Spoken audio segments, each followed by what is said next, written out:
Alrighty. Stream's up. Give me a second.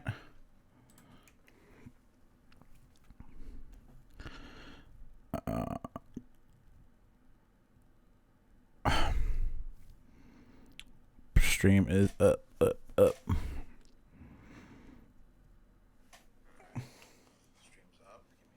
Hey, Gabe, speak.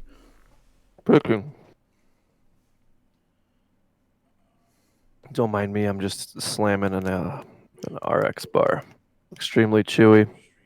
The woman warned me, but I said, no, I'm still eating it. In fact, I ate two. Nice. Okay, cool. All right, we gotta give it another minute or two, and then we'll get it going. Make sure everything is good. Everything sounds good. She's questioning my health. She's like, "Why'd you slam 24 grams of protein?" Maybe I'll do 36. Right? Try me. Don't challenge me, woman. Fuck it. Put that over here. I gotta organize my desk a little bit, bro. I'm a little out of whack at the moment. Just a little bit. What we got? Anybody in here? Nah, just me at the moment. That's okay.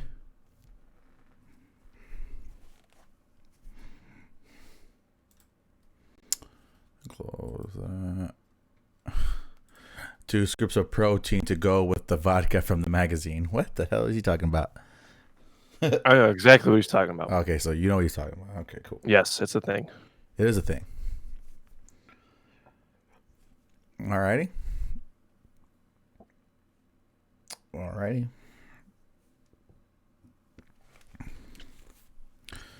Okay. Make sure we have one more last check before the whatchamacallit. We go and hit the official record button, you know what I'm saying?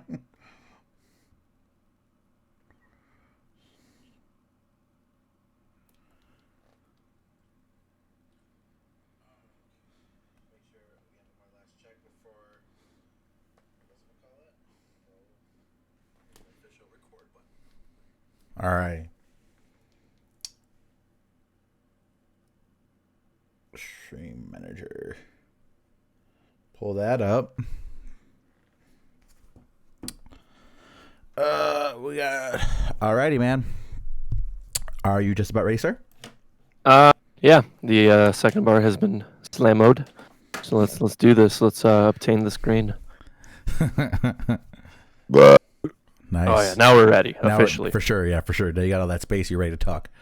All right. I don't think that's how vocal cords work, but yeah. I mean, are you a doctor? Are you a doctor? I can be. I play one on TV. God damn it, San Francisco. Where the fuck is your disco? Oh, hang on. One more. Chili cheese enchilada. We are. Come on, you're supposed to finish it, buddy. What? I don't even know what you're talking about. Dude, come on. Chili cheese enchilada. We are the Devil Wears Prada. Oh. Cool, man. Start the podcast, goddamn you. I want to. You keep talking. You're pulling a Nick Polk. Remember Polk kept on doing that? Oh, bless. I'm the bitch this week. What is going on, guys? Welcome to the Second City Kids podcast, episode number 165. 165, big number. Yeah, and we are back on a chilly day on the south side of Chicago, Illinois. I'm your host, Jacob. And yeah, we're back. It has been over a month since we've run the show, just due to the fact that we've been busy. But yeah, we're here and we're live on Twitch as well. And let's do this thing. All right. Obviously, I'm your host, Jacob, and see, I forgot what the fucking deal is because it's been so long. Yeah, you forgot how to do this podcast. Yeah, I forgot. Yeah, I'm your host, Jacob, and with me today I have Gabe. Gabe, how you doing? What's buddy? up? Good, man. Been a long month. And now we're here. We are here. How's everything been going? Good. Damn, I'm like my brain's trying to catch up from 164. Yep.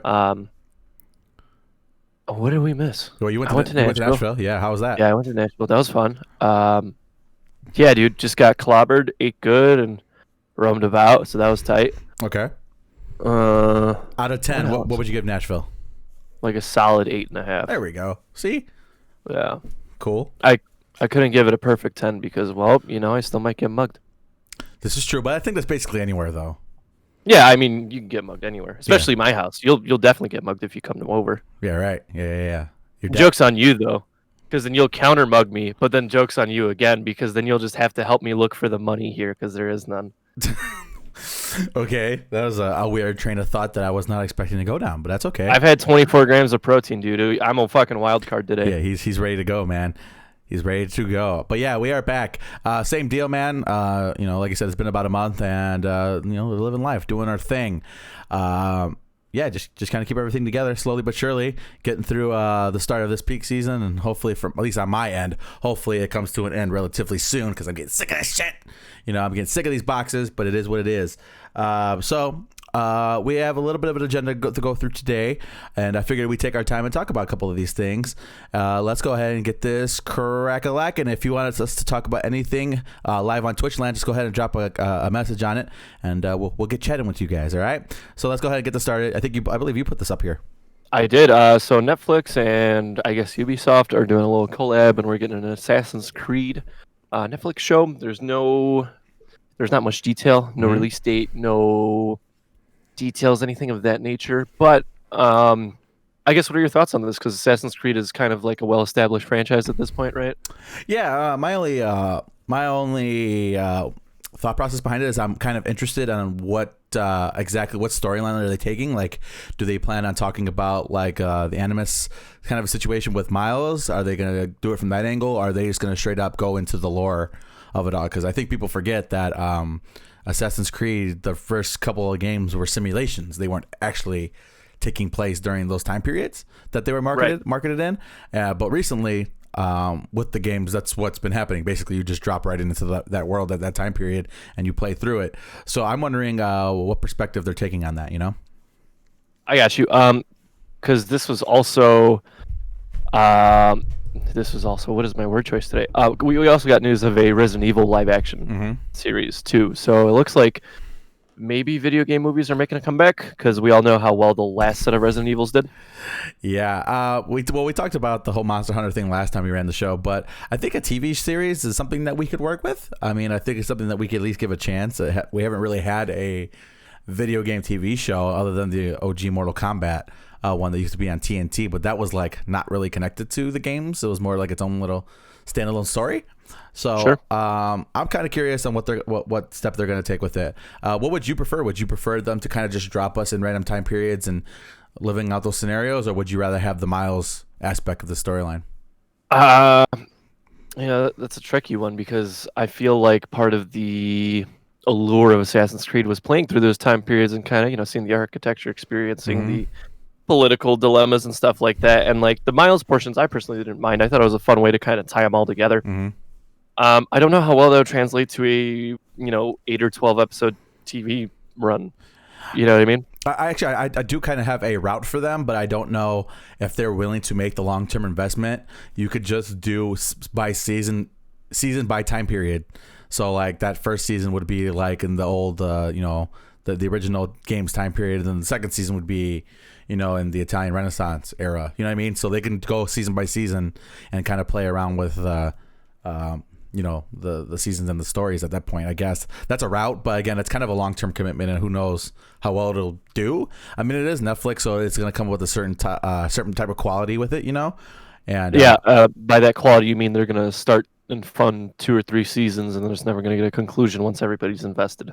Yeah, I mean that, but it is what it is. But it looks great, So I don't know, man. It's kind of a weird spot. But I'm interested in an Assassin's Creed show. I think it would be. I think it is something that does lend itself to be translated relatively well to the style of media, And absolutely. I guess we'll have to kind of wait and see what's going on with that in the long run. But I'm interested. I'm in. We will keep you guys updated when we get some more info on that. Moving along. So some more MCU news. I know Gabe is very excited about this. Livid. Yeah. He's animated about it, guys. Oscar Isaacs is going to be playing Moonknight in the new MCU movies. I think it's a solid pick. And really not a whole lot to say about it in that regard. I mean, I'm sure he'll do fine. If Marvel does one thing well, it's casting.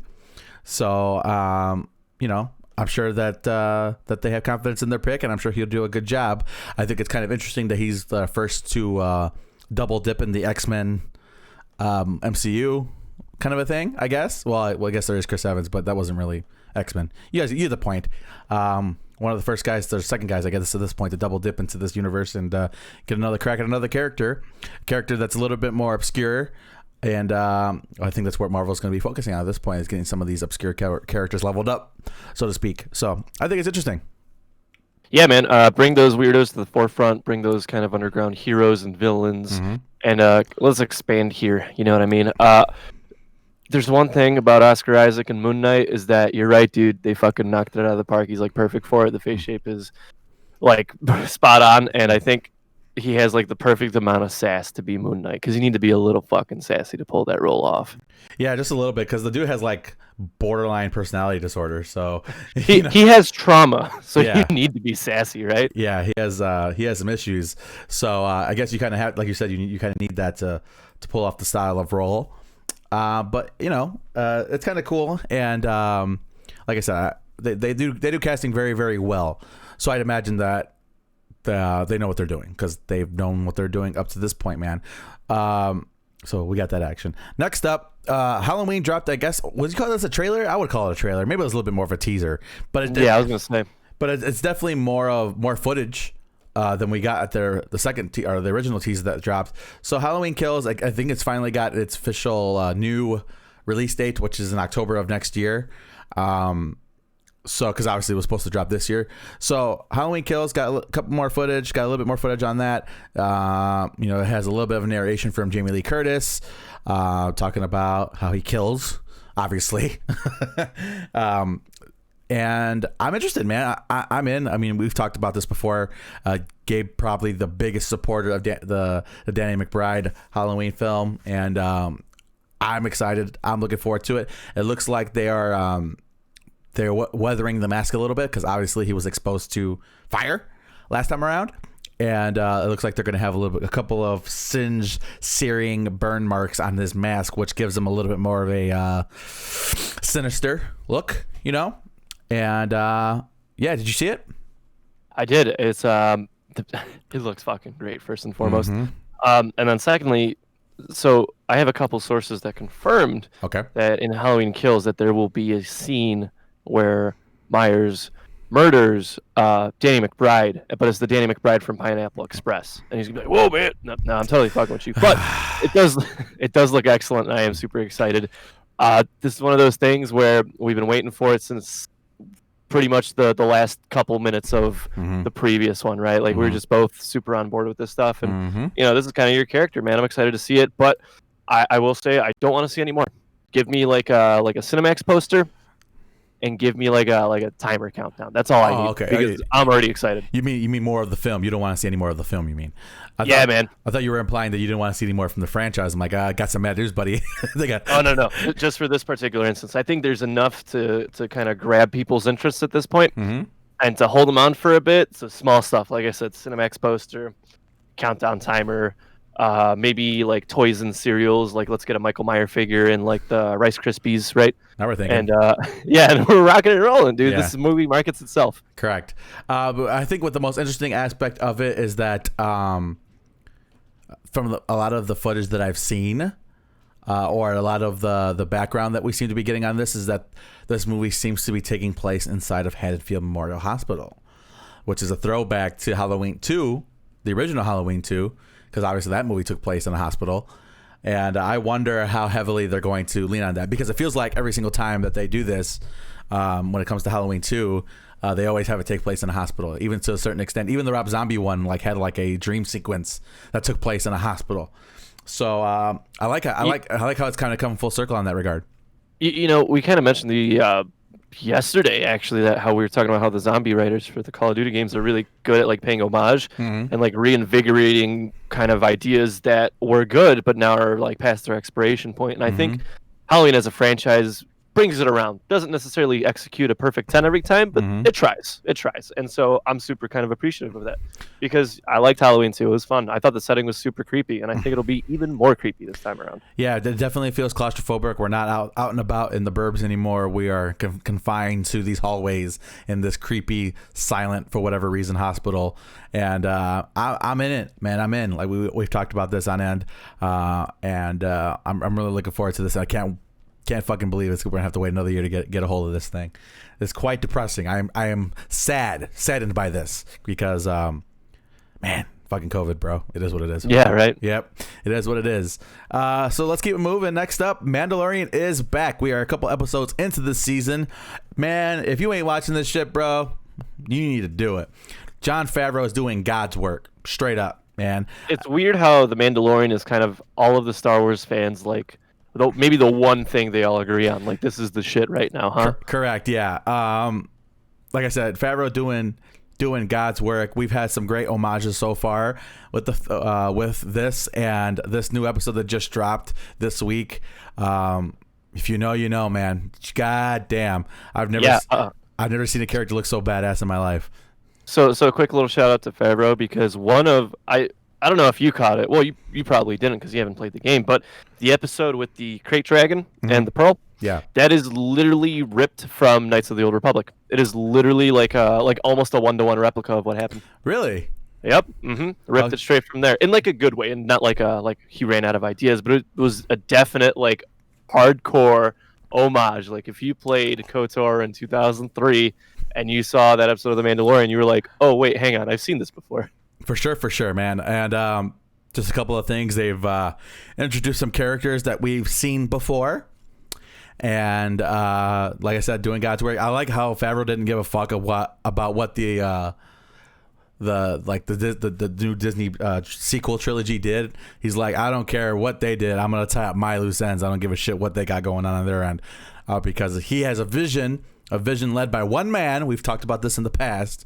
Oh yeah. But he's got a vision, and people are complaining a little bit where it's kind of like that never-ending side quest kind of scenario. And yeah, to a certain extent, but I'm with it, dude, because they got a character that has a whole bunch of charisma, and he has a helmet on the whole majority of the show, you know, and obviously Baby Yoda sells himself.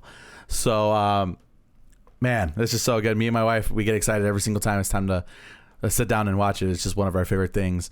And man, like I said, like you mentioned it, man, like no matter what, even if you disliked the sequel trilogy, which I think you and I would say fair enough that it was kind of a mixed bag, this Mandalorian thing is just, it's beautiful, man. It's just wonderful. Yeah, man. Favreau, by the people, for the people. Absolutely. Favreau 2024. We are moving along. So, Sylvester Stallone. I've been really getting into Rocky recently. I don't know if I've talked about it. I've been watching a lot of Rocky recently. But with that being said, Sylvester Stallone joins the cast for Suicide Squad. So he will be in the new Suicide Squad film. Don't know what role. He'll be playing Rocky Balboa. Right? I mean, I'm in, bro. He's going to beat the shit out of the villains. Yeah, for sure. Absolutely. And like I said, don't know what role, but if Sly's in it, you know, sign me up, man. And I'm actually thinking about maybe the next time we run the podcast doing a whole review of the whole Rocky in review. Yeah, the whole Rocky in review. Yep, the whole franchise review, including Creed. Because I was talking to it with Adriana the other day. I'm like, that story arc, like what Rocky went through from the very first film all the way to Creed 2. It's very sad, actually. It is not really a happy story in the long run. A man, it's happy if you stop after one. Yeah, exactly. A man who basically lost everything along the way, and you know, life and age and sickness took away everybody that he loves, and Drago took away everybody that he loves, and it's kind of a sad story. So it is something that I want to get into, and like I said, I don't know if we'll be prepared for the next show, because I do want to do like a severe deep dive on this, because Rocky's just one of my favorite franchises of all time, and I think it deserves that respect. So that might be something that we do. I don't know if you're into it, if you want to sit down and watch them all. Oh, absolutely. And we can have a conversation about it. But I actually think that Rocky may be one of the few franchises that there's like buttery smoothness across like all of our takes. I think like all the movies will line up. Yeah, I'd probably have to agree with that, because I don't know, because like when we talk about like famous characters throughout cinema, you know, multiple people have played Batman, multiple people have played James Bond, you know, multiple people have technically played Indiana Jones because they had a young Indy at some point, right? Multiple people have played Han Solo.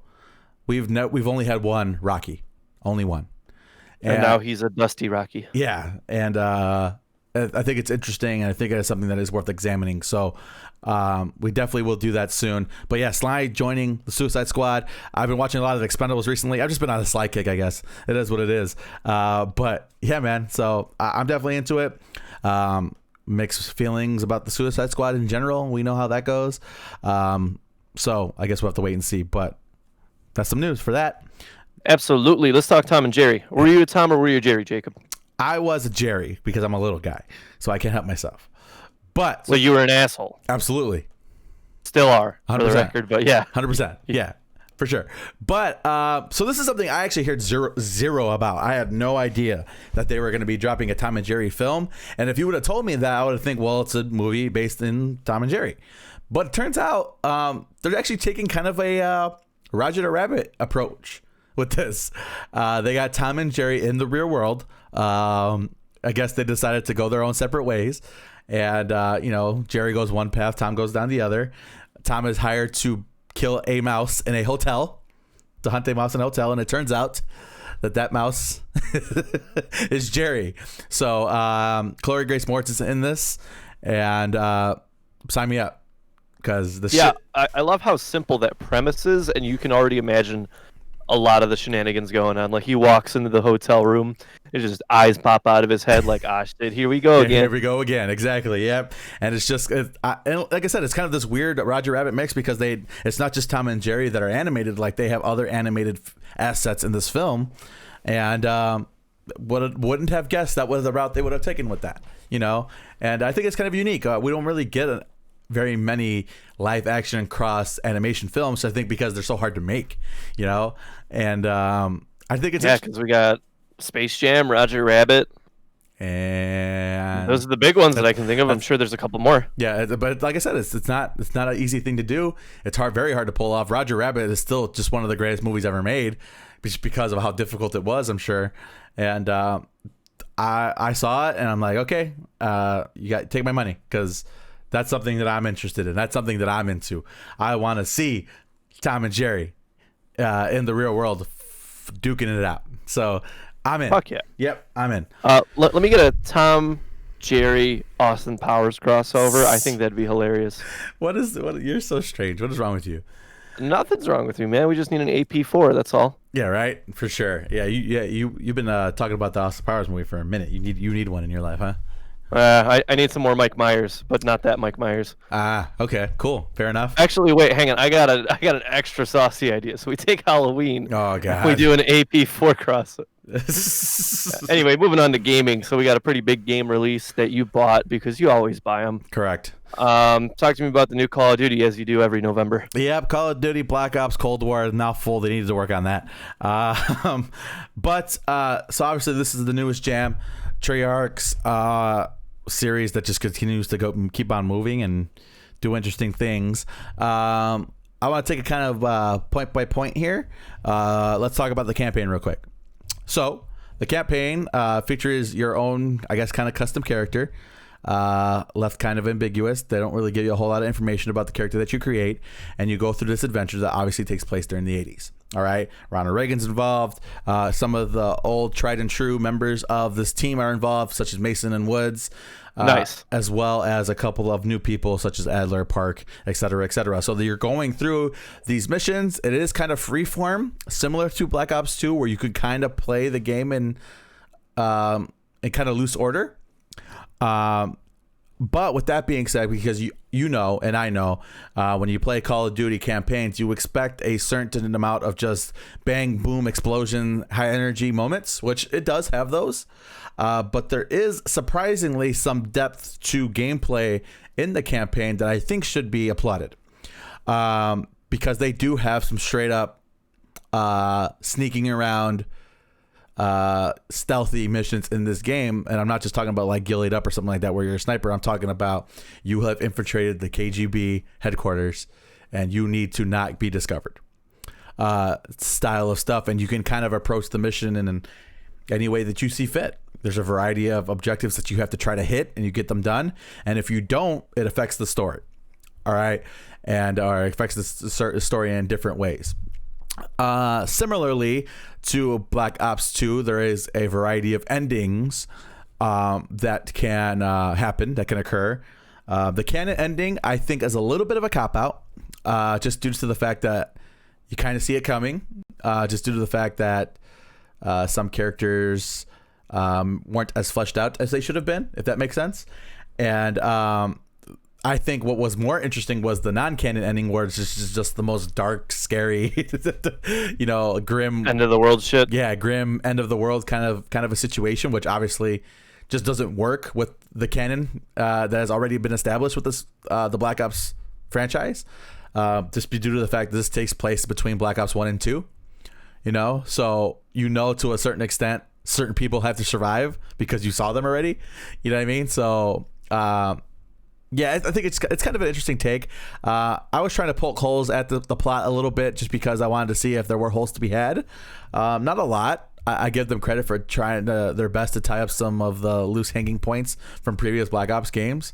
So I thought that was kind of interesting. And I think it at the very least, it takes more of a similar to what Modern Warfare did with their most recent game. It took more of a psychological approach on how war can affect people, and how the Cold War itself was very tense, and how allegiances are a little bit blurred. So I think overall, I think they did a pretty good job with it. My biggest complaint is the length of the campaign. It is not very long at all. If you were flying through missions and not doing any of the objective stuff or the side quest stuff, you could probably get it done in like 3 hours. So, oh wow, that's ridiculous. Yeah, that is very, very short. Now, with that being like Big Red One, that might be shorter than Big Red One. Yeah, probably. Now the only reason why I don't want to give them too much flack for is because Treyarch was not next in the rotation. They were not supposed to be here right now. This was supposed to be Sledgehammer's game, and obviously they got pulled. They got yanked for that. So I don't want to give them too much shit, because they did get rushed last minute, I am sure. All right, and it is what it is. But I think they could have done a little bit more tightening up on some of the story aspects. But overall, I would think that they did a pretty good job with that part of the game. Next up, multiplayer. It is Black Ops, the original Black Ops. That's what I feel like. In a good way or in a bad way? In a way that it's familiar, and not just because it's the typical Call of Duty formula, but because it feels like Black Ops to me. But again, there are some things that I don't think work. I'm not particularly fond of the kill streak system and how that works. I know that was something that we talked about during the beta. I was not crazy about it then. I'm not particularly crazy about it now. I just wish that they would kind of keep it simple stupid in that regard. You know what I mean? Because they want to make sure that they limit the amount of kill streak spam that there exists in the game. But I feel like there's still plenty of that to go around. The weapons are kind of boring in the multiplayer. And I think it takes a little bit too long to level them up. And there's just sometimes the game just doesn't. I feel like there's situations very often in this game where I should have a dude dead, and he's not, and he like runs away, and then I turn the corner, and then him and his buddies shoot me in the face. I feel like that happens a lot more in this game than it has in any other previous Call of Duty game. Okay, so that's a lot more turnarounds. And bullshit. Yeah, I think there's a healthy dose of bullshit in this game, and Call of Duty naturally comes with that anyways. But this one in particular, there's some very irking, angering moments that I've had so far that I would probably say I didn't have as many of those moments in Modern Warfare when it dropped. But we'll wait and see. There is an extreme drought on the map count. There's only 8 multiplayer maps, and again, I guess we could kind of blame that on them being rushed to finish. But with kind of the way things have changed around and how they release content now, I think a lot of that could be forgiven too. Because they think they will be dropping maps free moving forward. They've already done Nuketown. Nuketown's already out. And I think I heard Firing Range and Jungle and Summit are also supposed to be coming. So that increases it to 12 on top of whatever new stuff that they have coming along with it. Multiplayer, not in love with it, but I don't hate it either. I just wish that we can cut out some of the bullshit deaths. I think that's something that I would want, you know. So there's that aspect of that. Moving along, zombies. Now, if they have stepped up the gameplay, or they have stepped up the bar in one particular facet of this game, it is the zombies mode. Now, I am not the biggest zombie player historically. Not that I dislike it or anything like that. It's not my thing, you know.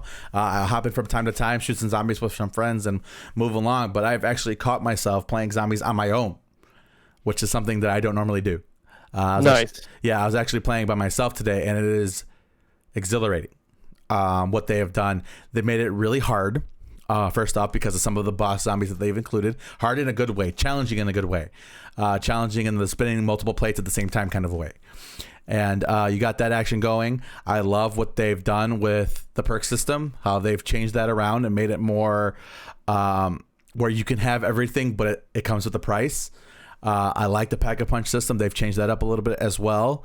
I love the map. I just love... See, the thing about like the zombies story arc, and like I said, I don't necessarily follow along 100%, but just the world that it creates, it feels lived in. You know, it feels like it could actually kind of happen in some strange universe.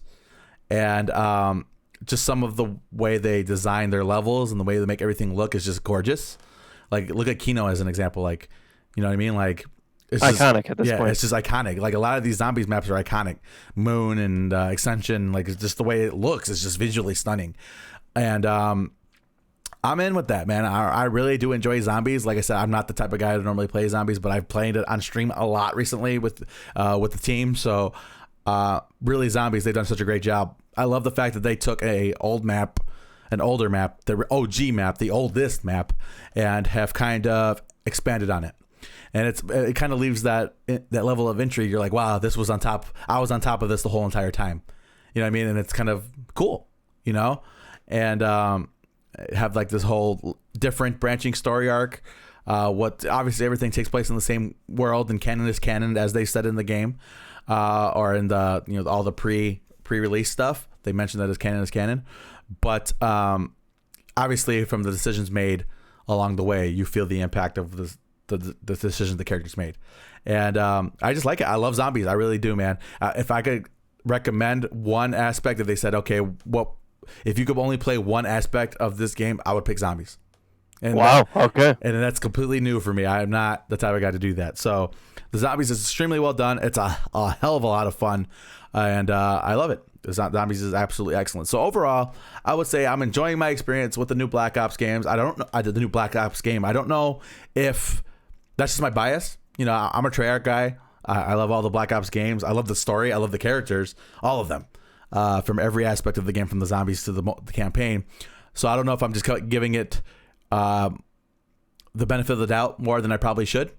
But, you know, solid game. I'm giving it a B for now. It could turn into an A after time, because I think you and I both agree that Modern Warfare became an A after a while.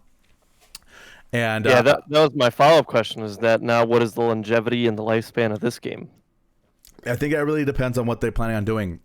Because there's one aspect of this game that hasn't been dropped yet, and that's the Warzone aspect of it. Because I think there's a lot of questions to be had about the Warzone aspect of how it's going to be integrated with the new game. Like, we don't even know if we're getting a new map. Like, we don't know much about it at all. And supposedly it's supposed to be coming within the next couple of weeks or so. So I guess we'll have to wait and see. And obviously Warzone, I think definitely we could all agree, helped the lifespan of the previous game. And I'm just interested in see what's going to happen with the next. Cool beans. So some more Cyberpunk 2077 news. It's the same news as all the previous times it's been on this podcast. It's delayed again. But I actually found a pretty fun comment detailing all the things that have happened since Cyberpunk was announced. Okay. Are you ready? Can you do me a favor and just turn back the gain just a little bit? Turn up the gain? Turn back the gain. Turn back the gain. You're distorting. Turning back the gain. Better. All right. So, do you want to know the day the teaser trailer dropped, or do you not want me to mention it until the end? Up to you. How do you best present this?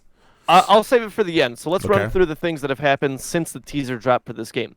2 Resident Evil remakes, 2 The Last of Us, 2 Rockstar open world games, 2 Dark Souls, 3 Gears of Wars, 11 Call of Duties, 9 Assassin's Creeds, 2 What? Gods of Wars, 2 Uncharted's, 2 Devil May Cry's, 3 Watch Dogs, 1 The Last Guardian, Baldur's Gate 3 launch, Diablo 4 has been announced, Kingdom Hearts has a prologue, 2 Fallouts, 4 Battlefields, 2 World Cups, 1 entire Star Wars trilogy.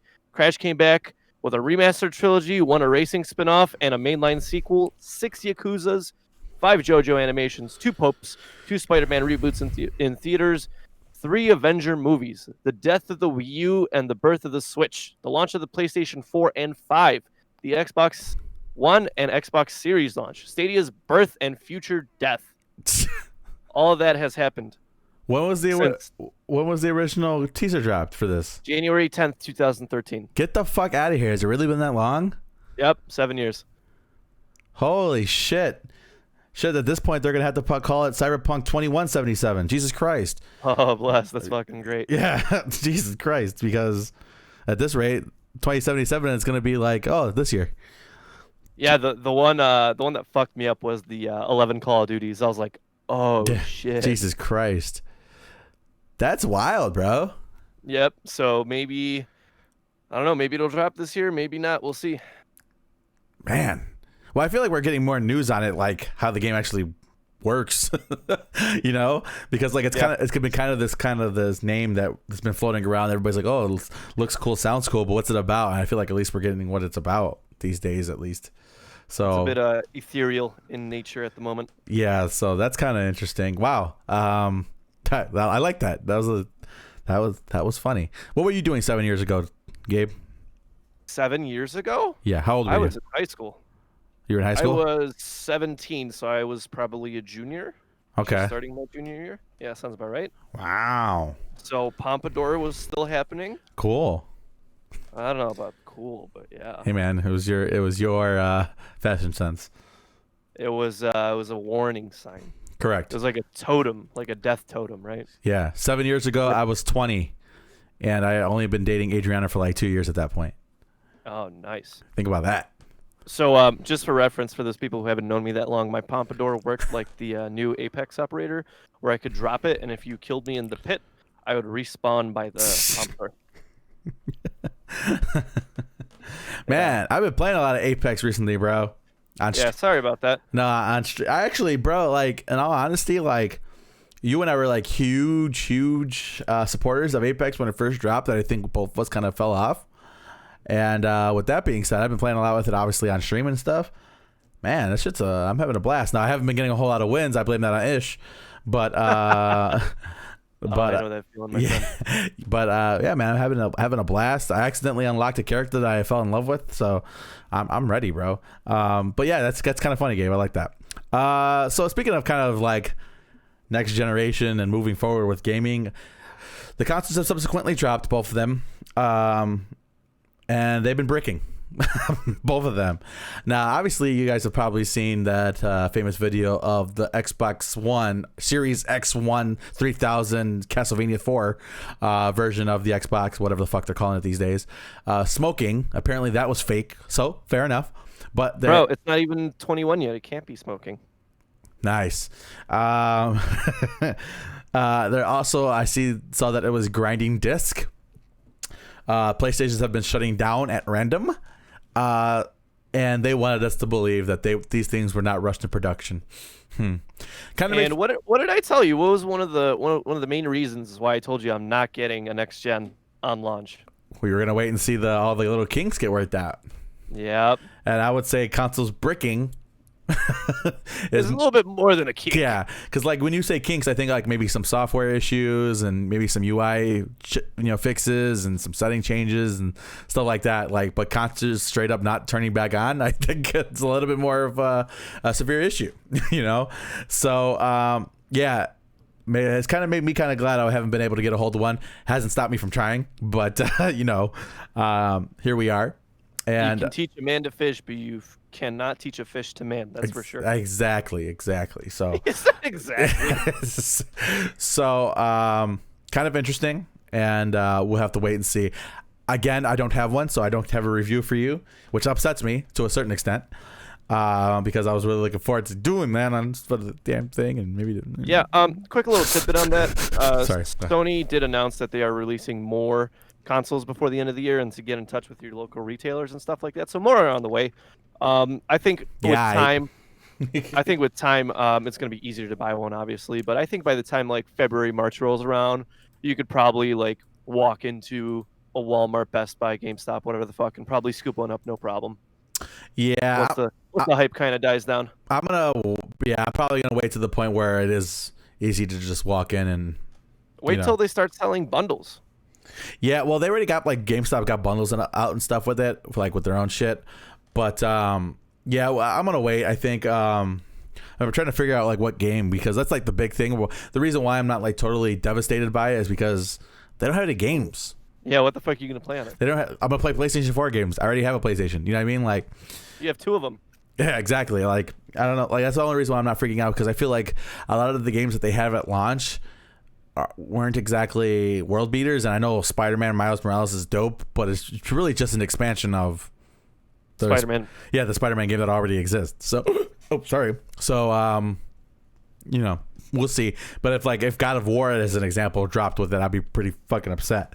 But all the games that exist currently basically exist on current gen. So it's not the end of the world, but it is what it is, you know? Time will tell, my friend. Time will tell. Absolutely. Next thing, apparently something out of the James Bond camp when it comes to gaming. They are dropping a new James Bond game out there. It's just been announced. It's called Project 007 at the moment.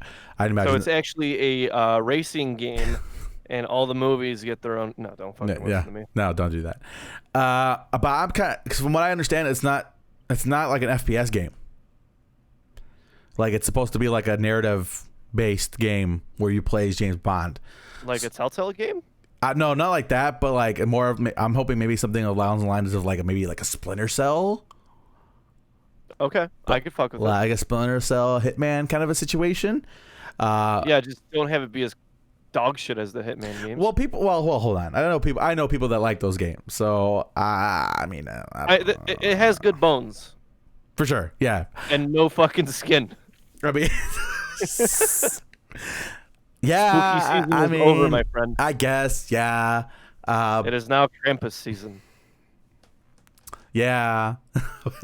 But yeah, so that's what I'm hearing, that it's more narrative based and gonna have its own story and stuff, which is like a first, because I think all of the James Bonds games we've gotten since like the N64 days have all been like movie spin-offs. You know, even like the most famous James Bond game, GoldenEye, was just a movie spin-off or a moody adaptation of a game. So I think that's kind of interesting. Like I said, I think the only one we haven't gotten was a GameCube game that I can't remember, like Rogue Agent or whatever the fuck it was called. But most of them have been based on just the movies that exist. So I'm interested, man. Sign me up, because I think we could use a cool espionage spy 007 game. I think I'd be kind of cool. I think it's just me really wanting to have another Splinter Cell. I think that's really all it is. Yeah, Ubisoft kind of awakened the beast by bringing Sam Fisher back to Rainbow Six. Yeah, and now we're like, well, you can do that, but you can't do the Splinter Cell. I think that's the funny thing about it. It's like, well, this will tie them over. It's like, no, it's not. People, it just proves that you can do it, motherfucker. And it's just pissing people off. They're like, so you can put them in Siege, but you can't put them. You can't make a new one. Like, come on, bro. Fuck. Like, I don't even need a new one. Just give me a Chaos Theory remake. Yeah, man. Just something, bro. Give me the trilogy, an HD trilogy. That's what I'm saying, bro. Like, it's such a layup for them, and we've talked about this in the past, but. Like you said, it is the easiest $60 I will ever spend. For sure, man. Like, people forget about how awesome those games were, and how groundbreaking they were for the time. Because even a game like Metal Gear had its moments where it was like straight up actiony, and I guess eventually Splinter Cell did kind of become that too. But Splinter Cell was like all about sneaking around and shit. So especially in like the first one, man. Yeah. So many hours into that thing. Correct. It was pretty. Do you remember the ads that they used to have for the phone? version of it. It was like they had like a special gaming quote unquote phone that you would like slide it up and it would come like a controller in your hand, and it would. Oh, was that the Sony Xperia thing? Something like that, where they had like a version like a gaming phone situation with it. And this was like around the same time like where Matrix was like really hot, and like those weird cool looking phones that slide like were like really cool. I don't know, but I don't know what brought that up, but it had a wave of nostalgia that kind of rode over me right there. But so yeah, we'll see what happens with this Project 07. I will definitely be keeping a very close eye on it. All right, good stuff. Let's talk music, news, and reviews. We got a couple big ones for you, but this isn't on the agenda. I do kind of want to share my the Chariot story on here really quick, because I think it's a fun little story. Absolutely. So as you know, you may know, if you listen to this podcast, I love a band called The Chariot from Douglasville, Georgia. So Black Friday rolls around. I had not planned on going out. The girlfriend went to work. I kind of hung around the house. I was like, okay, I need to grab some gas. So I was tanking up, and then it hit me. It hit me like a dump truck full of dildos. I started calling all the record stores in a 50-mile radius, and to see if they had the 10-year anniversary pressing of Long Live, which is my favorite album by The Chariot, right? And so I'm like 34 stores down the list. Some of them don't exist anymore. Some of them are like, who the fuck is this band? And I'm just like, like, this is my sign, right? I'm just it's not gonna happen, right? And so I was like, fine, I guess I shall pay the resale fee on eBay afterwards. I was prepared for that, right? And then I call one place, and they're like, yes, we have Long Live by The Chariot. We have 2 copies, but you are the second person to call about it, so you must hurry. And so I hopped into the car and flew down the highway, bumping Long Live by The Chariot, of course. Nice. And yeah, dude, so I was screaming along. You know that thing that happens when you stand up too fast and your eyes go black? Yes. I'm talking like pushing my vocal cords like that on the highway, right? Oh, okay. So that was fun. And so I'm like, oh man, like I need this, right? Like I fucking drove an hour out to this record store to get this fucking album, right? And then I'm like 500 feet from the store. I'm like half a block from the turn right, and then I get caught by a train. Oh man. So I'm freaking the fuck out. I'm waiting for this bitch to pass on by, because it's not a metro train, it's a cargo train, right? At least 25 minutes. Yeah, and then like all of the bad decisions that I've made in my life have accumulated in that train. So I'm staring at them like, okay, I remember this one, I remember that one. There's like a moment of like repentance, right? Sure. And the train stops, whip around the street, park the car, and at the same time I get out of my car, some greasy looking dude in a beanie hops out, and I'm like, I know what this dude is after. I know why you're here, Shraggy. And so he puts on his mask, I put on my mask, and I fucking hop, skip, and jump into the store. And the dude's like, what up, guys? Blah, blah, blah. Record store day stuff is over here, right? And I see it. I see the faint holographic glimmer from the album, and I snatch it. And the dude who walked in behind me, greasy beanie dude, goes, oh, man. And but the good news is that he was the other guy. So there's still both copies left, right? So I was just like, oh man, thank God I got this fucking thing. You were the 2 people on this planet searching for that. Yeah, the only 2 people left that still listen to The Chariot arrived at the same store in Wheaton, Illinois. So strange. Within seconds of each other. That's so fucking weird. They had only 2 copies, and both of us pull up. What are the odds of that? It worked out beautifully, honestly. I'm not upset. Yeah, both of you guys had a happy ending for that. Yeah, man. He was like, oh, good shit, dude. I was like, yeah, long live, brother, long live. And so just a cool little thing. They have 2 bonus tracks at the end of it. They have a 12-page black and white photo booklet with all the lyrics on it and stuff. There's this cool like holographic sleeve that's like an alternate art for the cover. Okay. With the Chariot skull on it. I'm just super pleased. I paid $26 for this, whereas I would have probably paid like $80 But online. my favorite. I want to hear the other dude's version of this story. He's like, yeah, so I pulled up, right, and this dude who looked like a fucking vampire came out of a Beamer. I was wearing a wig too. No, so. you were not. I was wearing a wig, dude. You better not have been wearing a wig. Oh boy. So that's my Chariot story, because Because I had to, right? If not me, then who? Yes, correct. Yeah, so me and Adrian have been making comments about how you dress recently. She's like, "What's going on with him?" Oh, I'm like, great. Here we go. I'm like, "What's going on with him these days?" I'm like, "I don't know." I'm like, "He's dressed like a fucking vampire." What outfit in particular was she getting at? I don't know.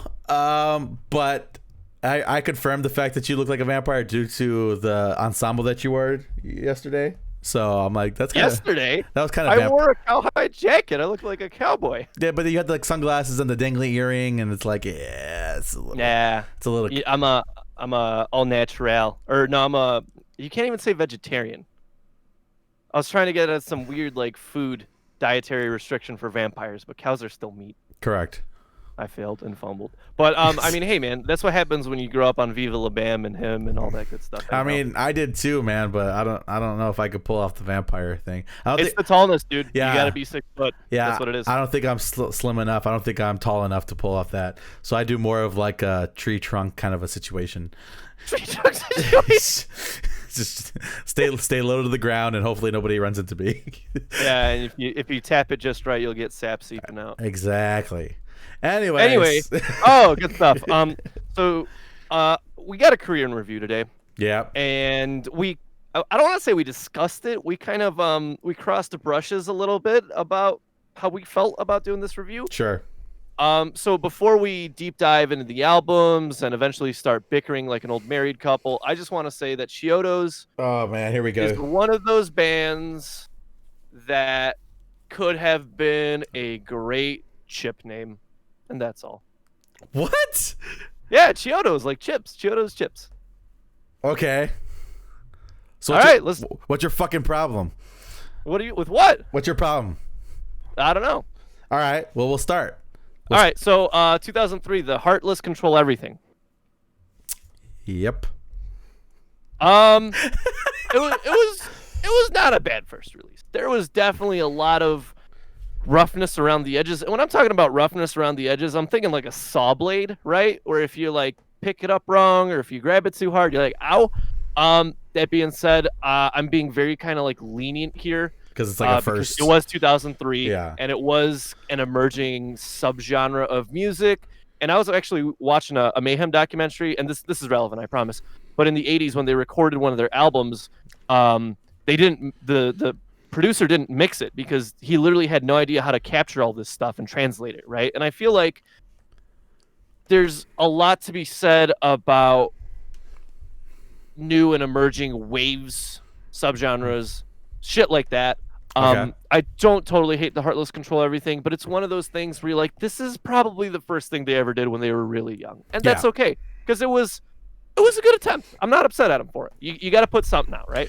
Yeah, so I'd agree with you on that. I'm not going to put too much weight into this basket just due to the fact, like you said, it was obviously when they were very young. I mean, even the best bands in the world have a funny first release or two, because this is more like EP demo kind of territory, you know? Because this is okay. So All's Well Ends Well was when they were wrapping up high school. They were about 18 at the time, and this is 2 years prior. So they were like freshmen, sophomores. Yeah, so we can't give them too much flack. I mean, just because bands change, obviously. I mean, go take a listen to early Under Oath and tell me that, you know, because they were like borderline black metal. Go take a listen to any band that's been on the scene and still active for 10 to 15 years. Correct. It's you know, you're gonna get certain.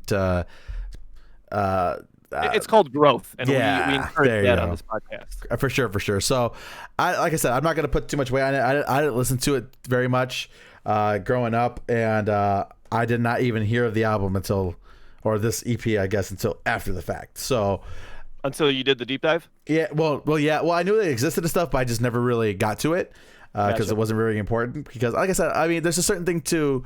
I don't want to hold this against them just due to the fact that it was such a long time ago and it wasn't their debut album, so to speak. Their debut didn't really come until All's Well That Ends Well. So, you know. Yeah, so let's dive into that one. Yeah. Unless you got some closing comments on the first. No, let's go. The debut. Okay. No, let's go.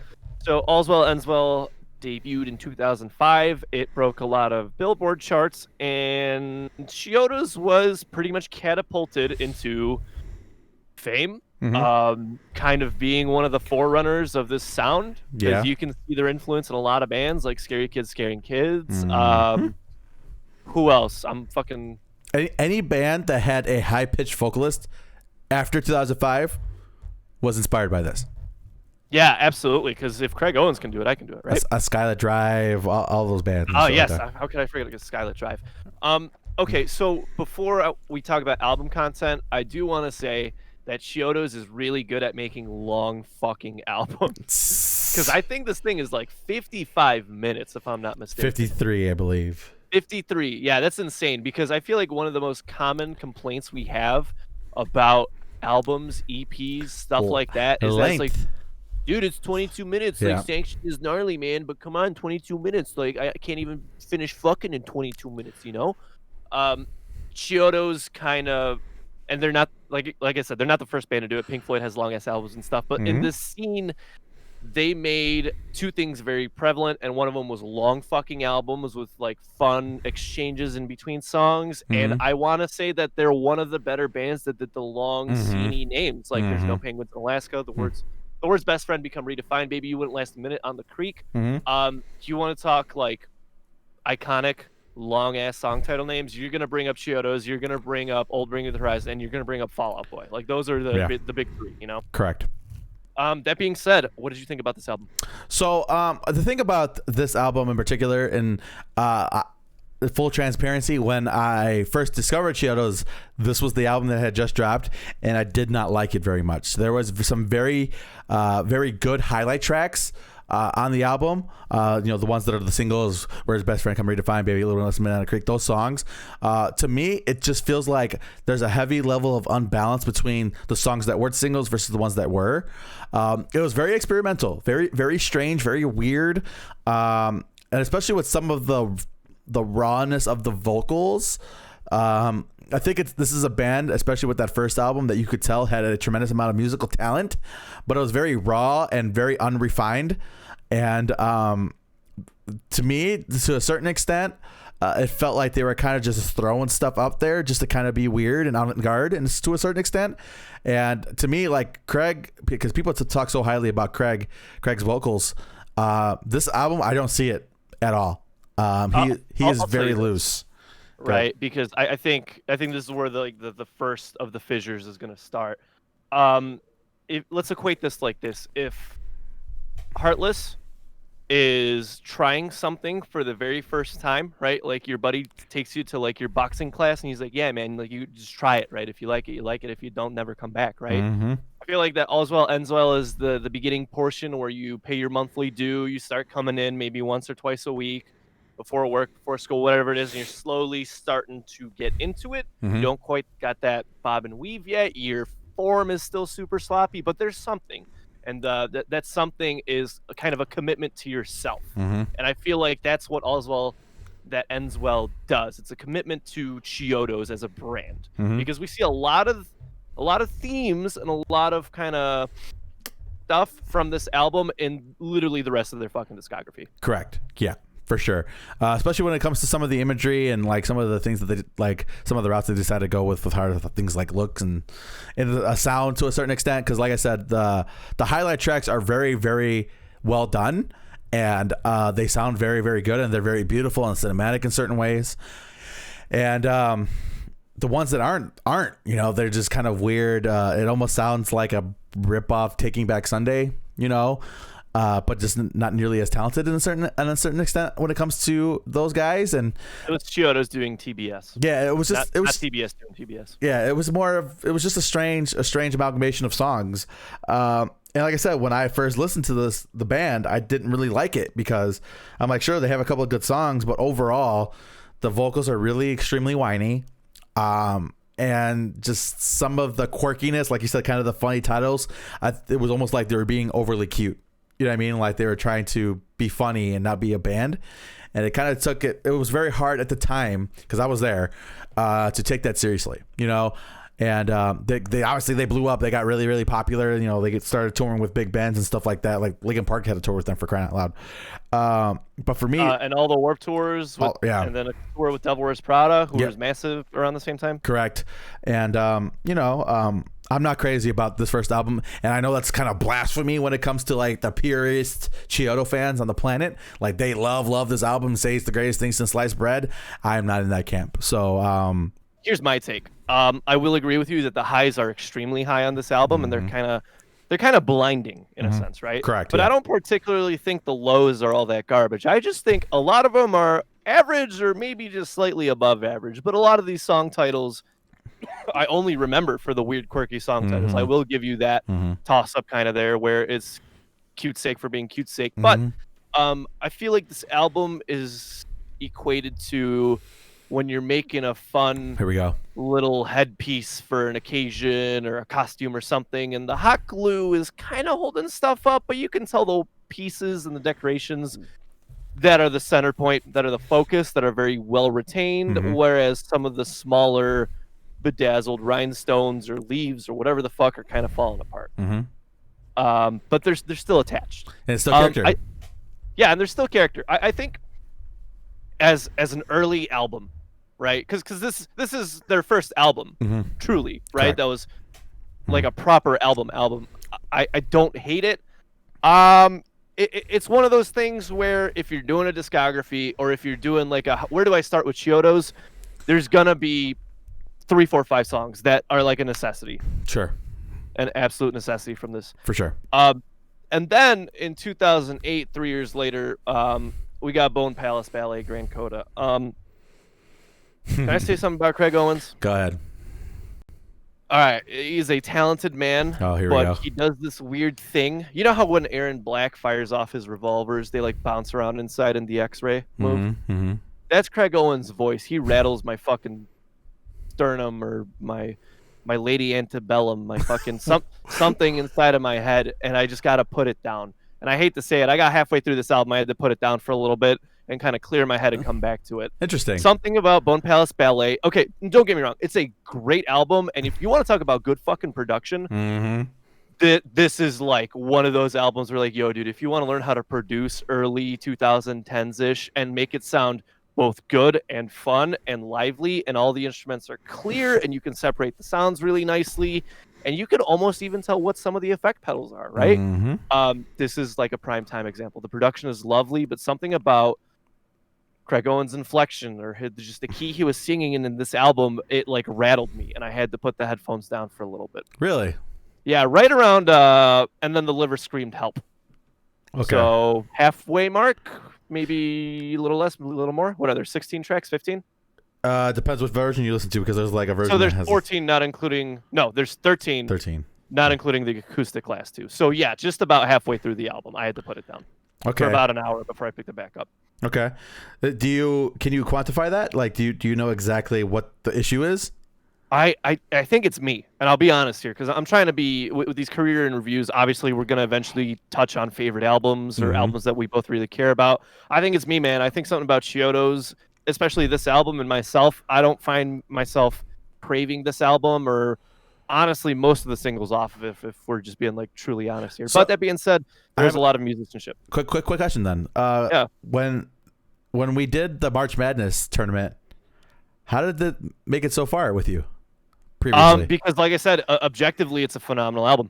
Okay, fair enough. Objectively, because that's just the thing, right? Where I come in, I want to lay down the facts, the highlights, and this and that. But at the end of the day, Chiodos isn't a band that I bump. And in fact, it's a band that I've managed to avoid for the past 10 years since Bone Palace Ballet. Sure. So that's just my thoughts on Chiodos as a band. You got to give them credit where credit's due. Now, the thing that I find funny about that is because I feel like you didn't have that reaction with the first album, and he was way more out of control with the first album than he was with the second album. And you know what, man? Maybe that's what Chiodos needed, a little less refinement. You think so?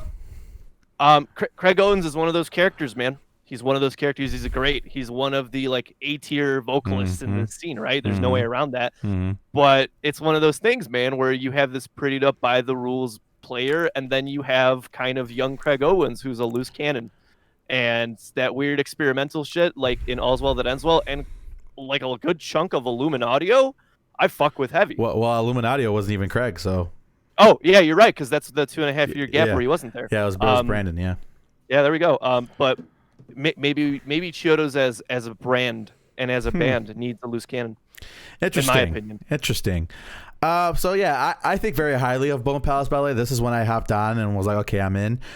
Just due to the fact that they have some massive bangers like The Undertaker's Thirst for Revenge is Unquenchable, like that song fucking just rips.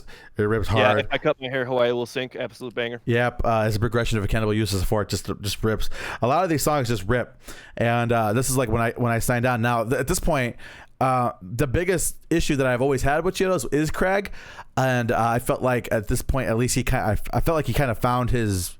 He had his shit together. Yeah, he found his range. Like he wasn't so wild and out of control, and I could work with that. And this, like, he found the pocket. That's why I like this album so much, because I always liked like the theming of it and like the big epic sounds, and I feels like in this particular album, like they found their sound, and they weren't so much experimenting. Like they took a good hard look at what they did. It was all's well that ends well, and they're like, okay, these really big kind of massive cinematic songs, they do very well for us. Let's try to make an album full of them. You know what I mean? And they did that, and with mixed results, because not every song is a hit on here, but we do have some good ones, and I think they really knocked it out of the park with this one. This is probably one of my favorite top 20 albums of all time. Oh wow! It's probably near the bottom of that list, but it's up like there. 18ish. Yeah, 17-ish? yeah, exactly. But I wouldn't, to a certain extent, because we're going to talk about the next album in a minute. I like this album. I probably like that album more than the one after. But I do enjoy a lot of tracks on here. And at this point, I wasn't pulling out of my hair because Craig wasn't so goddamn wild. So I think it's funny that we like Chiodos for completely opposite reasons. So strange. Because Craig is kind of the main attraction here, if we're being honest. Right? Correct, yes. And speaking about Craig being the main attraction, he left. They kicked him for about 2.5 years. Correct.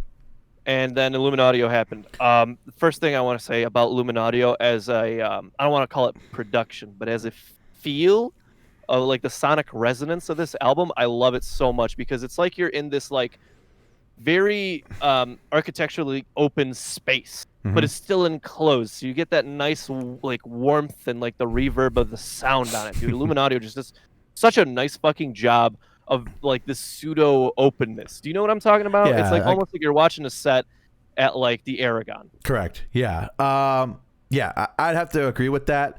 The thing that I think is most interesting here is because this came out around the same time that the Zombie EP came out, I believe. And there was this level of just kind of this wave of kind of horror themed projects that kind of took over the scene, and this kind of fills that a little bit because there's some like borderline horror songs on this album. You have like Love as a Cat from Hell, Modern Wolf Hair, Shadow Volcano Man, which fun fact Craig wrote and they renamed. Correct, and he did his own version of it on his own project. So those who stay together. Yeah, like there's like a horror theme to this, and I kind of like it. It's kind of a weird feel, and this is when like a lot of those Craig purists really kind of ruined this era of the band because they never even give it a chance. They heard that Craig wasn't in it, and that was all they needed to know. And that's the thing about Chiodo fans and in general that drive me nuts because, man, we come from a scene where vocalists especially, get traded out like left and right.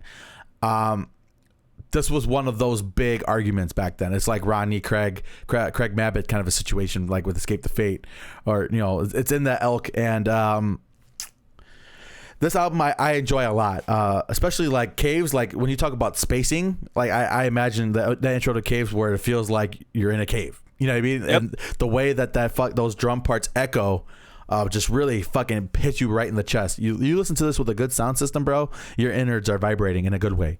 You know what I mean? And absolutely. To me, I think it's probably, and it's going to sound like I said, kind of a controversial take because a lot of people wouldn't really include it in the Chiodos discography. I do, and I think it's one of the better albums they got. So, just musically, it was just fucking fantastic. To me, the MVP is the drumming here. Now, I think that's something that Chiodos fans don't like because the MVP for all the other albums, quote unquote, was Craig. He was the star of that show. But after Craig left, Brandon was not nearly as charismatic of a frontman, I admit. He was kind of a stick in the mud when it comes to performance live. I mean, he sounded good, but he was kind of boring to watch, and I saw them during that era, so not as charismatic. So the drumming with Tanner Wayne, Tanner Wayne was in Scary Kids. Yep. Yes, he was. Not mistaken. Yes, he was. And the dude was just a fucking monster. He's a goddamn savage. I think he was an Undermined as well. He's in a Swedish metal band, black metal band right now, if I'm not mistaken. Is he really? Yeah, I want to say yes. The dude's a goddamn savage. So the drumming really, really took hold here, and they did get a really, really good job. They have some really good highlight tracks here, and the highs are high, man. But they do have some songs that do kind of, not as interesting. But this particular album, I enjoy. So Chiodos at this point had this kind of precedence set, and it was kind of a brand building thing if we're talking from a business perspective, where they are the wild, wacky, kooky ones. And you nailed it on the head without putting like a label to it.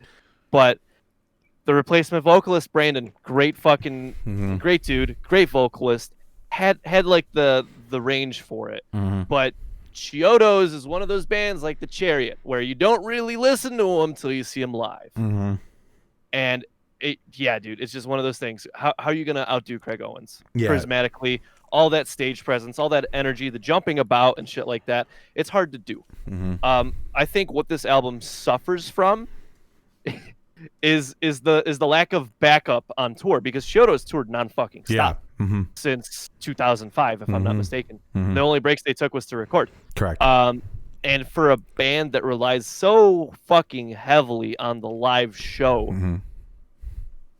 and then your new guy kind of doesn't fill that facet. I mean, what did you think was going to happen? Yeah, because I feel like they were a band with Craig that got top billing on every tour, and then Craig dropped, and then they started being the second band. And then they were the second, third band up, and I'm like, what the fuck what is going on? They were on a tour. They were on a tour with Brief Carolina, and they were the co-headliners for that. I'm like, how does that happen? You know what I mean? Like, yeah, because I can name you 5 Chiodos songs, but I couldn't name you 5 Brief Carolina songs. For the life of me, I couldn't even name you one, because I just don't understand how from album to album they just got totally dropped when it comes to like the fan support and even the label support. Like, the album was not very well promoted, and it's almost like the label wanted them to fail without Craig.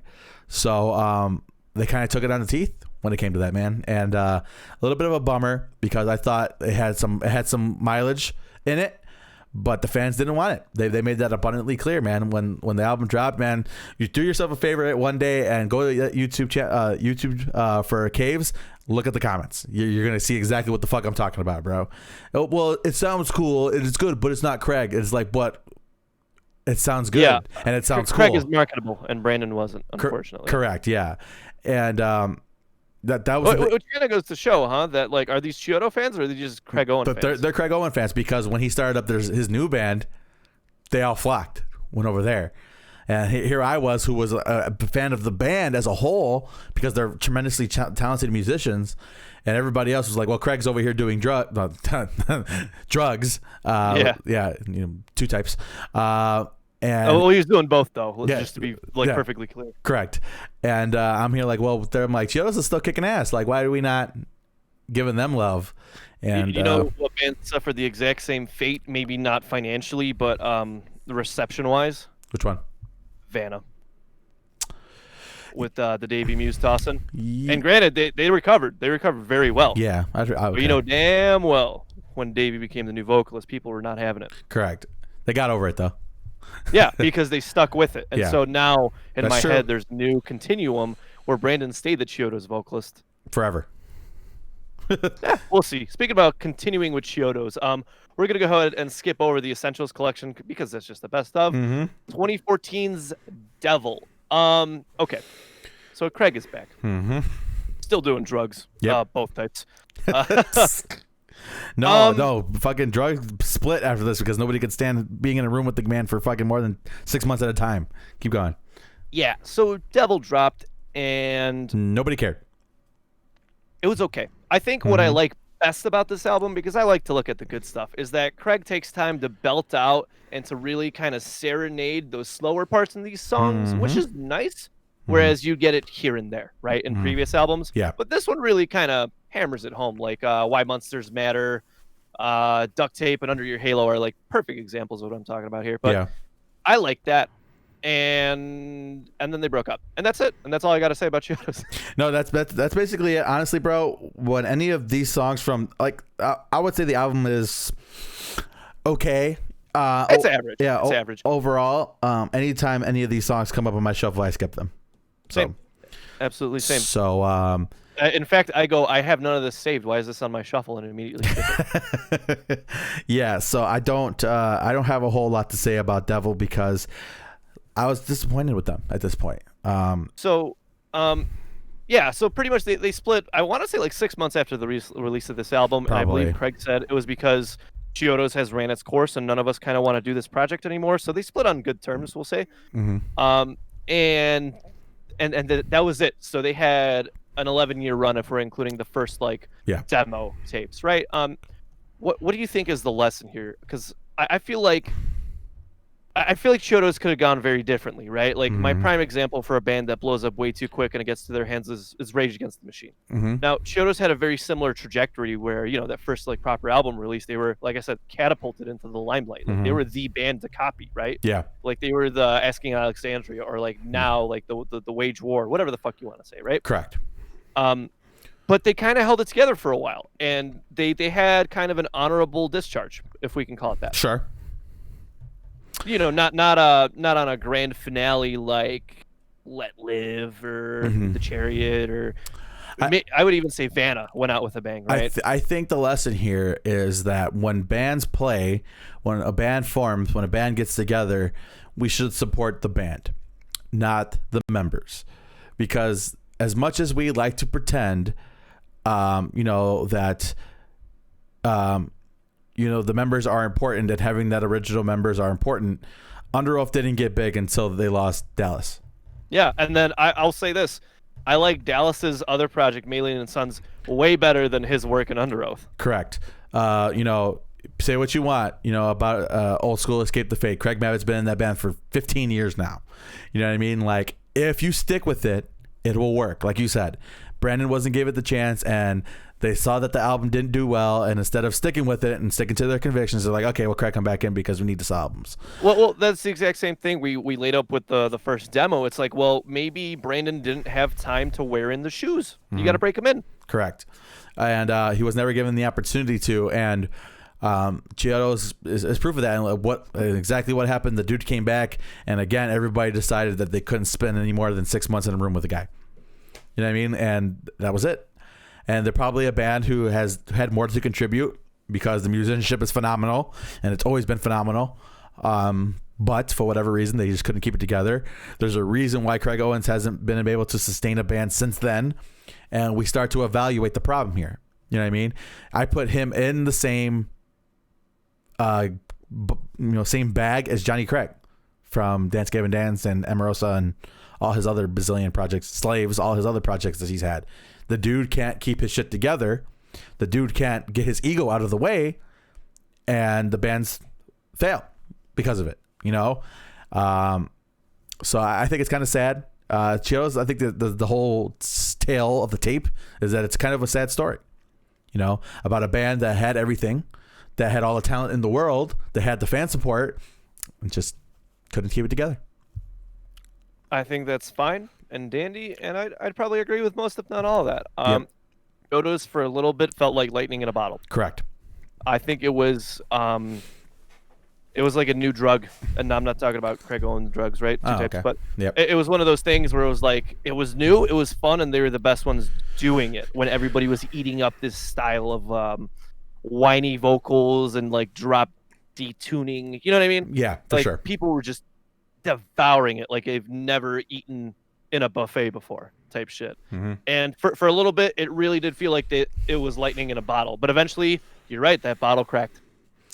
Yeah, it's a sad. Like I said, it's kind of a sad story because, like I said, the dude himself just can't get anything together. Can't keep his life together. Can't, focus on one project at a time. He's been involved in multiple, and it just never sticks, never ever. So, well, what are you gonna do? I had a blast doing this. Actually, I kind of realized that there's probably a reason I stayed away from Chiodos for so long, right? yeah, That being said, I did have a blast. This was kind of out of my wheelhouse. Chiodos was one of your bands. correct. Do you have an idea for what you want to do for the next screen review? Because I kind of have an idea. Who do you have an idea about for? Well, what do you think I'm gonna say? I have no idea. It's been 10 years since Long Live. I think we should do at least either a 10-year review on Long Live or a career in review on the Chariot. Let's do the career in review. All right. Career in review for the Chariot coming up next podcast. Oh, man. All right. Cool. I'm going to have to get Kleenex so I don't cry. Two types. Two types. Right. Two types of Kleenex for two different pieces Chariot of fans. Two different pieces of bodily fluid. Anyways. All right. So, I'm looking at this agenda and I was like, holy shit, it's been that long since we ran one because we still got to do the Bring Me the Horizon review, right? Correct. So there's a band called Salem that dropped an EP self-titled Salem. Let me just say thank you to all the alt-gothy bands coming out in like the 2000s that really paved the way. And we did this thing with him with My Chemical Romance, with bands like that really paved the way for bands like Creeper, right? Correct. Salem does what Creeper does, where it's this goth pop rock orchestral big production movement. Okay. And here's my thing. I think they do it better because they have this really organic, really genuine sense of the punk feel in it. Mm-hmm. And so it's obviously a horror themed EP. Well, like horror-ish, right? Okay. And it deals with themes like love and death and chasing the girl, and then the girl chokes you and puts you in a grave, right? This is the most fun I've had with a piece of music all year, if I'm being totally honest with you. Really? It's five tracks long. It's maybe 18 minutes and some change, but god damn it, dude. I did one listen through and I did a second listen through, and by the third one I was singing along with it. It is so much fun. Like I said, it's very earnest in its approach, right? It's not trying to like sell you something. It's not trying to like snake oil you into anything. It's just like, yo, dude, we're a bunch of goofballs. Here's some fun, upbeat songs with great instrumentals, some catchy and clever lyrics. Okay. Oh, by the way, we wear like fucking black eyeliner, and that's it. They get in, they get out. And I think if you haven't listened to us, you should give it a fucking try, man, because this thing is an absolute hoot. I am downloading it now. Awesome. And this is, like I said, they're like much smaller band, and I was like looking for somebody because it's been a while since we had like a small band review. Mm-hmm. So glad I found Salem, man. Nice. So fucking glad. So for fans of bands like MCR, him, Creeper, if you enjoy Old Wounds. I don't know about Old Wounds, but sure. For fans of Hocus Pocus, Sweet. Salem is your ticket. Cool. Sounds good. Going back to your vampire aesthetic, gotta keep. Yeah, it all adds up. Gotta keep moving. All right. All right. The big one. We're here. Finally. After a month of putting this podcast off, this is what we're here for. Let's talk about it. Bring Me the Horizon dropped a brand new EP called Posthuman Survival Horror, which I've mentioned it before. Fucking love it. Great name. Yeah, the title is just fucking sick. So I love it. Now, here's the deal. There has been no harsher critic of Bring Me Horizon's style change than me. I had lost faith in Ali Sykes' ability to deliver powerful vocals, and I thought he has went down Justin Bieber territory, and we would never get him back. Ali Sykes proceeded to kick down my door and shove his fist down my throat for, how long is the EP? Probably like 25 minutes, right? Because there's only... I'd probably say like 30. There's 9 tracks. Yeah. He proceeded to just violate me in ways that were... in a situation where I ended up calling him the next morning and asking him if it was okay for him. There's a level of Stockholm syndrome that has taken place here, and I love him, but I hate him. I would kill him, but I also want to cuddle him. and I don't know what to do with myself because So Jacob's converted. He's back in the cult. because the dude, like, the shit. It's good. Let's just get that out there. It's good. The shit smacks, like, viciously. He has taken any level of criticism. Like I said, we all kind of thought at this point, well, he's getting older now. He must have lost his ability to scream because, well, look at the style change. Why else would he change? If he's not doing ketamine, I don't want to listen. Correct. That's what we all thought. And he said, wait, hold the fucking second. Don't forget who the fuck I am. Let me just go ahead and drop some fucking violent, vicious vocals just to shut you guys the fuck up and show you that I can fucking do it, you fucking losers. And that's what he did. You know what I mean? Like, the dude fucking went off on this album, on the EP album, whatever the fuck this thing is called. This project is really kind of like Rocky in the Creed movies, where the young buck, right? Let's say like Creed is like the audience, right? And they're like, "Oh man, you don't know what the fuck you're talking about. You're just some old dude, right? You're soft." And he's like, "Hold on, dude." Yeah. And then this happens, right? Yeah. And you're like, "Oh shit, Rocky used to be a badass and still kind of is." Exactly. And to say that they came out swinging does not do the level of violence that they launch upon us justice. Because they kick it. Because I think you and I both agree, like, all the singles that they've released up to this point were, like, very, very good. Yeah, absolutely. Turns out that Parasite Eve is my most played song of this year so far.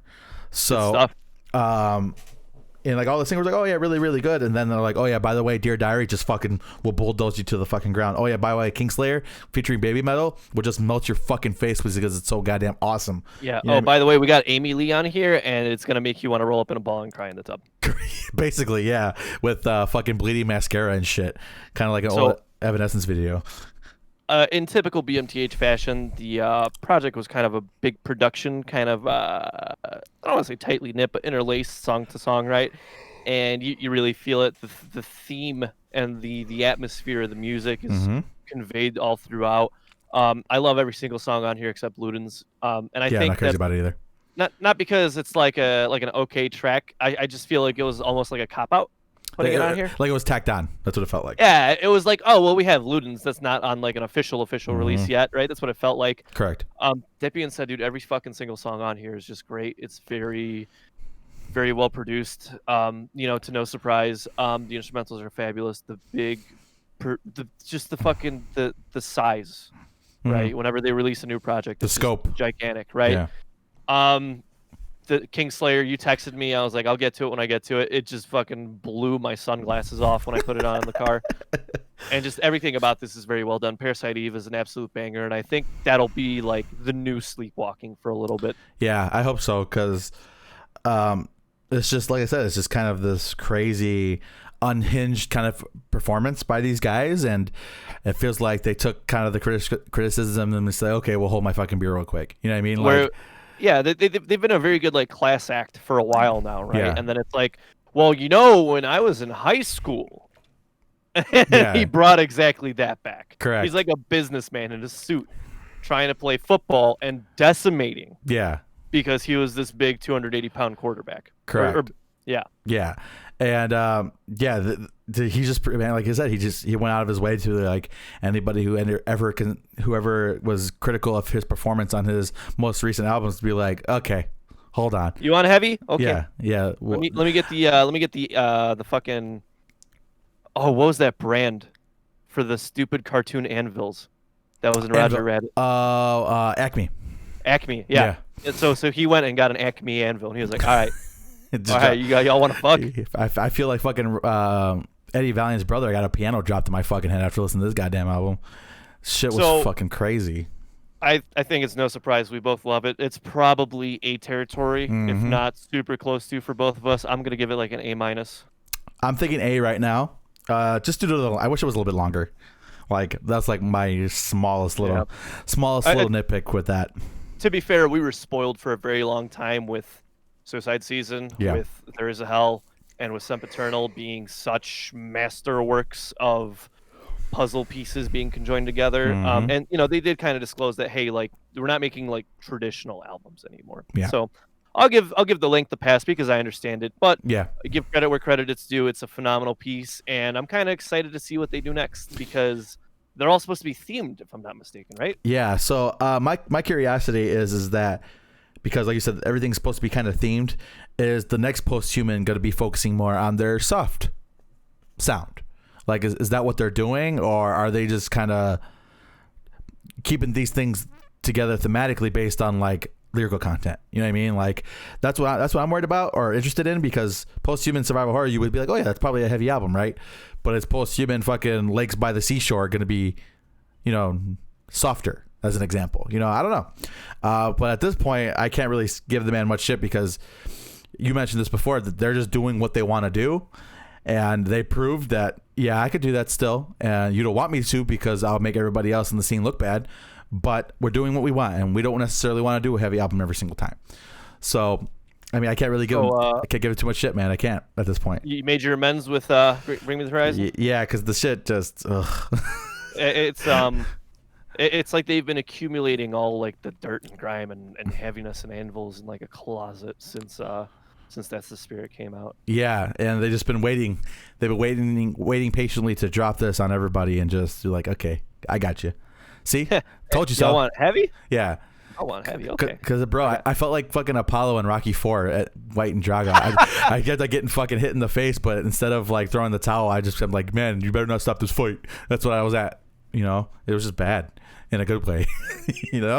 Jesus Christ. So a little late, but I think the sentiments are the same across the board, that it's absolutely top tier work from a top tier band. Correct. That has proven time and time and again, you can go fuck yourself because they're going to do whatever the fuck they want. Correct. And do it well at that. Yep. As much as we may hate when they go into software realms, they said, so too bad. Like it is, whatever, man. I can't even.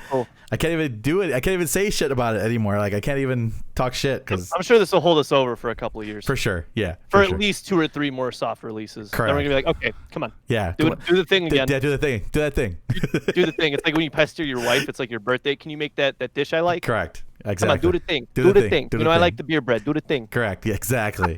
Exactly. That's where we're at, man. I don't know, man. I was kind of left for. I listened to it like probably 3 times in a row, and I'm just like, fuck, bro. Like, Jesus, like I can't even complain. Go ahead, keep going. Sorry. All right, ready? Good stuff.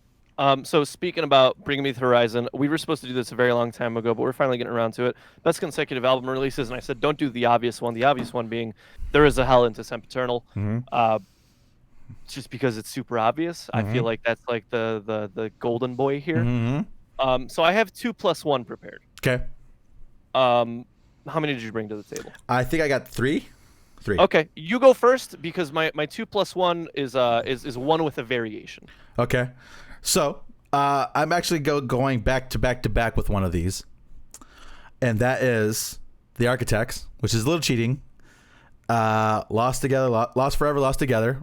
Obviously, I think this is the start of their like supreme reign of terror that they've plagued the scene with, where they're just the best band on the planet. Going into All of Our Gods Have Abandoned Us, which just is absolute shredder of an album, and then going into Holy Hell, which is not as heavy but still extremely well constructed and beautiful. Cool.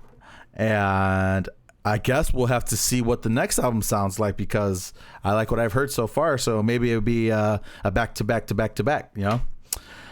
that was my first one. My second one was a little bit more of a surprise, and that was The Enemy Affliction from Chasing. Oh, nice. Yeah, Chasing Ghosts. From Chasing. Let the Oceans Take Me. Yep, Chasing Ghosts. Prime time, baby. Prime time. Correct.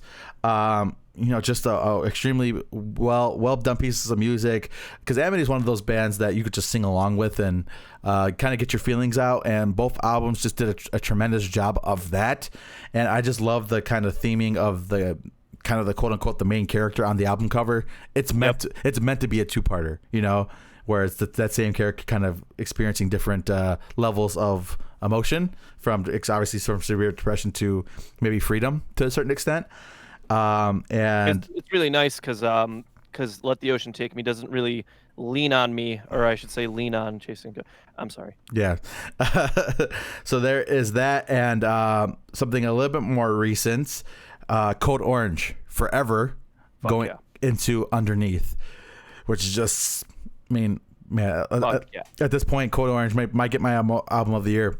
We'll see, but those are the best two that I can think of that I kind of brought to the table. I had August Burns Red on the list too, but I'm like, that's kind of cheating too.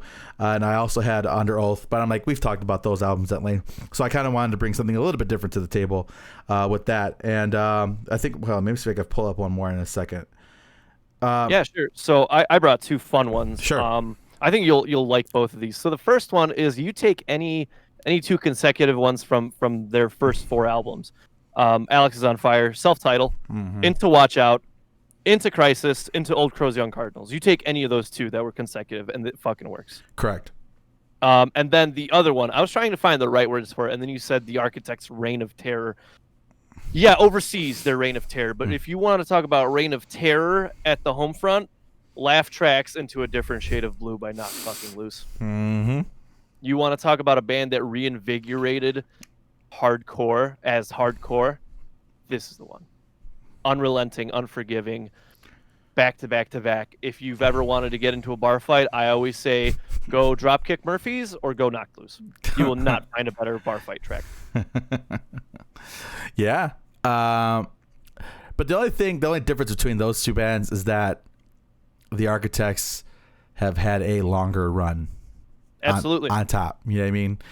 And we'll see, because I think when I did the Knock Loose review for A Different Shade of Blue, I was waiting for them to kind of dip in quality, because we had a couple of bands in that same time that had a really good first album and the second album wasn't as good, and they kind of caught me by surprise because there was no major drop in quality, you know? No. It was a matter of favorites, if we're being honest. Correct. It wasn't like, oh, this song's better than this. It was like, well, I kind of like Dead Ringer better than Mistakes Like Fractures, which Correct. is fair, but also wrong, but also not wrong, right? Like, you see, like, it's funky. Yeah, exactly. So, yeah, I mean, I'm interested in seeing what the next one sounds like, you know? It's just weird because I feel like, I don't know if you feel this way, but with kind of COVID and how it's worked, I feel like the scene has frozen. You know, like I spoke about it at length, but it's confirmed Every Time I Die is sitting on the album.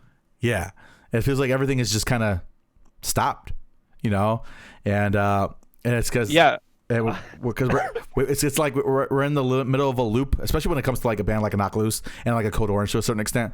It's like we're in the middle of a loop of a roller coaster and it stops midway, and we're like, what do we do? You know what I mean? Like I get that kind of feeling in my stomach when it comes to that. So it's kind of interesting. We'll see what happens next. A lot of these smaller bands are releasing stuff to survive. Yes, exactly. Yeah. But the well-established dudes, man, they don't need it right now. Yeah, they're just waiting. They're gonna be like, we're gonna wait till we can tour because we're gonna have the best merch designs. We're gonna do like an 85-day tour, and we're gonna do like 72 stops. Correct. Yeah. And imagine, just wait till that fucking assault on our ears happens when all those bands decide to come out swinging again. You know. So yeah, we're gonna have some phenomenal tours, some phenomenal music dropping because and I know you don't like the band, but I see a lot of the same sentiment being shared because Matt Chiodos from Avenged Sevenfold, he's like, yo dude, we can't tour, I don't want to drop it, and I was like, you know what, I understand, I guess. You know, do what you got to do. For sure. Yeah, it's kind of an interesting state of affairs. I did have one more, and that is Parkway Drive, Deep Blue to Atlas, because just listen to the shit, bro. You know, goddamn. Just sit down and listen to it. You don't need an explanation. Exactly. You need music. Exactly. So, I did want to cover one last thing before we took off today, which we had quite a lengthy show, which I'm quite proud of because I was a little worried. In Spirit dropped another single. Yeah. This single is called Deep Cove, right? Did I said? Right? I think that's what it's called. Now, the only minor complaint I have about this track is that when the song starts, it feels like it's starting in the middle of a song. Like there's no build. Like there's no build at all. Like the song just starts. That's a little weird. But they have a breakdown in here that just makes me want to fucking jump out a window. So, you know, we got that action going. I do want to do a kind of another career in review coming up soon. maybe After the Chariot for To the Wind. I know they don't have the largest discography in the world. Oh, you've been jamming. I've been jamming because I came across something on Shuffle the other day, and I'm like, man, that fucking ripped. What was that? I'm like, of course it was fucking To the Wind. I think you've mentioned that before, right? I love this band. Yeah. Because they were doing a leg of a Vanna tour, and I was like, yo, Jake, you need to sit down and listen to this. And if you want to talk about top 20 albums, it's going to be hard to pick one from this album, from this artist to put on that list for me, because To the Brighter View, Block Out the Sun and Sleep. I mean, you know me, I'm a sucker for the very like introspective look of like, yeah, dude, I'm a hardcore vocalist, but don't not fuck the world, fuck me and my choices. Correct, yeah. And like, yeah, because there was the song about his mom. He's like, Mom, was I a good son? I was just about to mention Hands of the Clock. I was literally at the gym one day when that came on, and I was deadlifting, and I had to put it down. I was like, dude, I did not sign a permission slip for this skill strip. This is too much right now, but it's a banger though. Exactly, absolutely. So maybe After the Chariot. Well, like I said, not the longest discography in the world, but I definitely feel like we could have a conversation about it. So, fun fact: To the Wind actually toured with the Chariot for the farewell tour, if I'm not mistaken. That's where I saw him for the first time. Oh, cool. It was at the farewell tour. Oh, very, very cool. Excellent. So, I think, unless you got something else, I believe that was episode 165. I do have one last thing. Okay. Chelsea Grin dropped a new single, and it's really cool because there's a breakdown within a breakdown. So if you ever want to like listen to the sound of your eyes bleeding in like a good way, I'd recommend it. Bro, fucking Amir's been doing that for 15 years, bro. Listen, dude, this Chelsea Grin right now. They are demanding attention. Okay, we can take a look. Demanding attention, Jacob. All right, I'll check it out too, and we'll talk about that next week. All right. For sure. All righty, buddy. That was episode 165 of the Second City Kids podcast. 165. Yeah, please join me on Twitch, man. We've been having a fucking blast on Twitch recently. Been streaming some Call of Duty as well as some Apex Legends, and we've been having a party. So if you guys get the opportunity to stop in and stream, I stream on Friday, Saturday, and Sunday. I don't know if I'm going to be streaming games tonight because I did the show. But please stop in. We're having a good old time. I'm on the road to 25 followers, and I'm ready to get that going. So, you guys know the deal. You guys, we have everything else we play throughout the intro. Thank you guys for joining us, and until next time, folks, deuces. And from my people on Twitch, thank you guys for watching. I'm going to go ahead and shut down the